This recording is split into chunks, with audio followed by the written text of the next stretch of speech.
तो इस समय आप काफ़ी चर्चाओं में रहते हैं। आजकल देखा जा रहा है कि सोशल मीडिया पर एक शपथ पत्र जो है खूब वायरल हो रहा है। लोग उसको शेयर भी कर रहे हैं और उसपे चर्चाएँ हो रही हैं, जिसको देखने से लगता है कि मेवालाल नाम के किसी व्यक्ति ने यह शपथ पत्र बनवाया है। तो उस शपथ पत्र को कहीं न कहीं से आपके साथ कोई लगाव या जुड़ाव बताया जा रहा है। इस संदर्भ में आपका क्या कुछ कहना है? वो शपथ पत्र मेवालाल ने बनवाया था। वो एसएन इंटर कॉलेज इंदईपुर में कार्यवाहक प्रधानाचार्य के रूप में थे। तो मैंने 2012 में उनके एक गबन किया था उन्होंने 1,86,000 का, तो सूचना मांगी थी। तो 2013 में उसमें जांच पूरी हो गई, 14 में मुकदमा लिखने के लिए कह दिया गया था। तो मेवालाल जी ने उसको वापस कराने के लिए, दबाव डालने के लिए मेरे ऊपर 10 दिसंबर 2014 को एक एससी-एसटी का मुकदमा लगवा दिया था। उसी के संबंध में शपथ पत्र है। अच्छा, तो चर्चा भी रहती है, लोग कहते भी हैं कि कानूनी रूप से या आईजीआरएस या आईटीआई आरटीआई कार्यकर्ता के रूप में आप फेमस हैं। उन्होंने आपके ऊपर मुकदमा लिखाया। अपने बचाव में कहीं न कहीं आपके द्वारा जो है, लगातार उनके खिलाफ शिकायतें जो है वो दाखिल की जाती हैं। तो ऐसा है कि उन्होंने अगर आपने कोई गलती किया, उन्होंने आपके ऊपर मुकदमा लिखाया, तो आप ऐसा नहीं लगता कि आरटीआई डाल करके, आईजीआरएस डाल करके उन नियमों का गलत प्रयोग आप कर रहे हैं? नहीं, मैंने उनका 2012 का मैटर था, 2013 में पहली बार सूचना माँगी थी। वो अभिभावक संघ से जी, 1,86,000 रुपए गबन किए थे। उसके बाद जी, उन्होंने 2014 में एफआईआर कराई है 10 दिसंबर 2014 को। तो पहले सूचना मैं किसने माँगी? मैंने। सूचना से वो जब फँस गए तो उन्होंने एफआईआर कराई।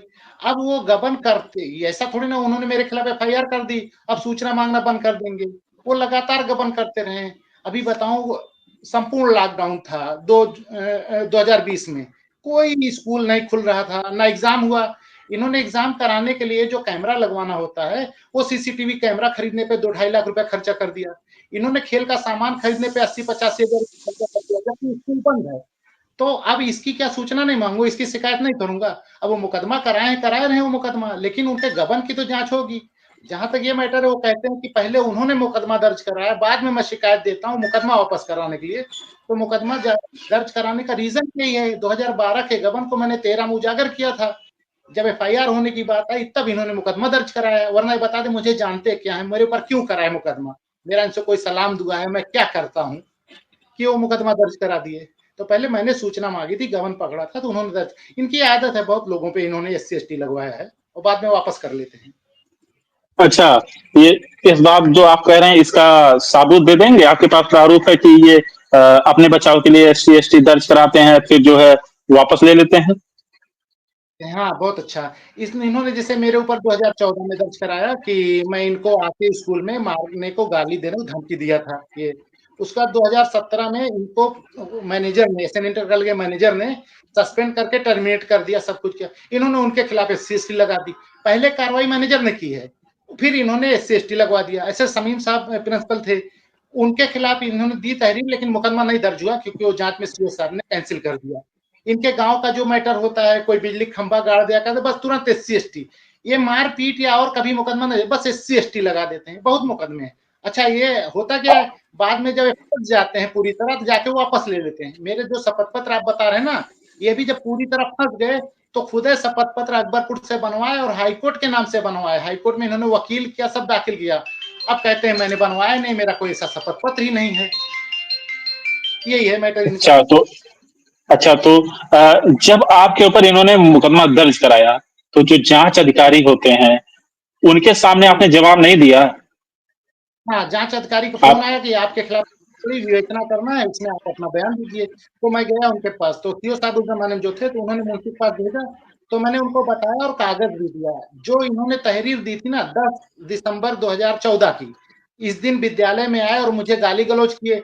3 गवाह भी इन्होंने, एक प्रदीप करके चपरासी, एक विजय करके क्लर्क है और एक शाहलम करके मास्टर, गवाह-ववाह लगा दिए। मैं जाके सीओ साहब से बताया कि इस दिन तो मैं गाली दे ही नहीं सकता।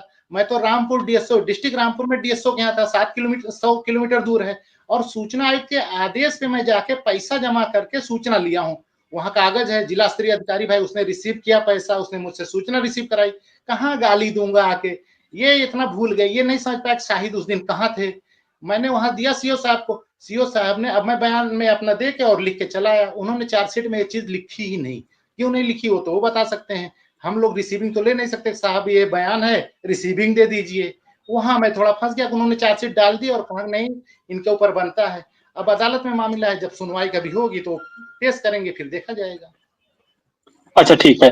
जब आपने गबन के बारे में जो आरोप लगाया, 1,86,000 रुपए का उस पर आरोप आपका लगा, तो जब गबन हुआ तो कोई कार्रवाई नहीं हुई उस पर? 1,86,000 का जो आप आरोप लगाए। हाँ, गबन का आरोप लगा, जांच हुई, जांच में आरोप सिद्ध हुआ। होता क्या है, जिला विद्यालय निरीक्षक जांच करवाता है, फिर जिला विद्यालय निरीक्षक विद्यालय को लिखता है कार्रवाई के लिए। प्रधानाचार्य को लिखा, यही प्रधानाचार्य थे लगातार 2012 से 20-21 तक, पता नहीं कब तक ये प्रधानाचार्य थे। जब चयन बोर्ड से प्रधानाचार्य आए हैं नए, वो समीम साहब भी बीच में थे, वो गए मुकदमा दर्ज कराने, तो उससे पहले इसने SC/ST का एप्लीकेशन दे दिया। जब शिव कुमार मिश्रा जी परमानेंट प्रिंसिपल आए तो उन्होंने 27 अप्रैल 2024 को जाके एप्लीकेशन दिया कि 1,86,000 का गबन इन्होंने किया है। वो तहरीर थाने में दी, अब थानेदार ने नहीं लिखा मुकदमा, वो थानेदार जाने भाई क्या उनका चक्कर है। लेकिन प्रिंसिपल ही कर सकता है, यही प्रिंसिपल थे, इसलिए कार्रवाई नहीं हो पाई। और उसमें एक आरोपी और थे, अब्दुल समद। अब वो मैनेजर के भाई हैं, ना मैनेजर करेगा ना प्रिंसिपल करेगा, तो जिसको कार्रवाई करनी है वही सब उसमें थे आरोपी, तो कैसे करें, इसलिए लटका रह गया। अब फिर वो प्रिंसिपल तो चले पुलिस गए ने हैं, अब कोई जी जी, तो पुलिस ने इस पर कोई कार्रवाई नहीं की? पुलिस द्वारा इस पर कोई पुलिस कार्रवाई नहीं हुई या पुलिस जी?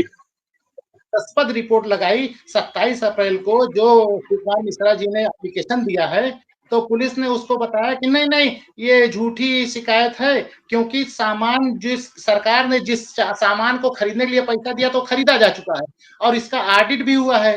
जबकि दोनों रिपोर्ट, जो सरकार ने पैसा ही नहीं दिया था, वो आईओ साहब क्या जांच के पता नहीं, वो अभिभावक संघ का पैसा था, सरकार ने कहाँ दिया। और ऑडिट रिपोर्ट भी कह रहे हैं आ चुकी है। अरे आज तक ऑडिटर ही नहीं नियुक्त हुआ। ये अभिभावक संघ नियमावली में है, स्वतंत्र ऑडिटर नियुक्त करना है जो हर वर्ष करेगा। आज तक ऑडिटर नियुक्त नहीं हुआ, लेकिन आईओ साहब ने लिख दिया बेचारे की नहीं, वो सरकार ने जिस काम के लिए दिया तो वही काम हुआ है और ऑडिट भी हुआ है। अब अभी लड़ जाए कोई तो आईओ साहब फंस जाएंगे कि कहां से रिपोर्ट लाए भैया कि सरकार ने पैसा दिया था, जबकि शिकायतें दूसरी, अभिभावक संघ का मैटर है, सरकार ने पैसा नहीं दिया था, वो बच्चों के पिता ने दिया था पैसा।